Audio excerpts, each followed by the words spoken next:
Everyone, তো আজকে আমি একটা নতুন জিনিস ট্রাই করব। তো তোমাদের সাথে ভাবলাম শেয়ার করি। তো আমি আজকে এই নুডলসটা ট্রাই করব, হট অ্যান্ড স্পাইসি। আমি আগে কোনোদিন এত স্পাইসি নুডলস ট্রাই করিনি। তো চলো আজকে বানিয়ে খেয়ে দেখা যাক কেমন স্পাইসি হয়, এটা আদৌ খেতে পারি কিনা। সো গাইস, আমি এটা বানিয়ে নিয়ে এসে পড়েছি। তো দেখো, আমি একটু টেস্ট করে দেখেছি। এত ঝাল কি বলবো। আমি এখানে জলের বোতল নিয়ে নিচ্ছি, আর ও নাকি টেস্ট করবে এটা। খেয়ে দেখি এটা কেমন।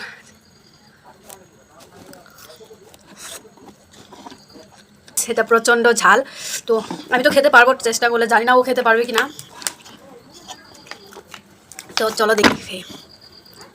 এটা তো ঝাল হলেও খেতে অনেক ভালো ছিল, আমার তো অনেক ভালো লেগেছে। তো এখানে বোনও খেলো, বোন খাওয়ার পর বলছিল দারুণ হয়েছে। এমনিতে কিন্তু আমার বোন একদমই ঝাল খেতে পারে না। যখন ভাত খেতে দেওয়া হবে তো আমি বোনকে বলছিলাম যে আর খেতে হবে না তোর, তো বোনের ঝাল লেগেছিল, একটু জল খেলো। তো কাকি যখন ওকে ভাত খেতে দেয় ডাল দিয়ে, তখন একটু ঝাল হলে ভাত ফেলে দেয়, অথচ এখানে দেখো কিভাবে খাচ্ছে। আমার বোন কিন্তু আমার মতোই হয়েছে, বেশি মিষ্টি খেতে ভালোবাসে না, কিন্তু ঝাল বস্তু ভালোবাসে। যেমন ফুচকা খেতে আমি অনেক ভালোবাসি, বোন আমার আরো বেশি ভালোবাসে ফুচকা খেতে। যখন আমি ফুচকা বানাবো তখন তো আমি বোনকে না দিয়ে খেতেই পারবো না। তো এটা তো আমার আর বোনের অনেক ভালো লেগেছে খেতে। নেক্সট বার এটা থেকে স্পাইসিটা ট্রাই করবো। তো এখন আমরা নুডলস খাই। তোমরা ভিডিওটাতে একটা লাইক আর চ্যানেলটাকে সাবস্ক্রাইব করে যাও। চলো টাটা।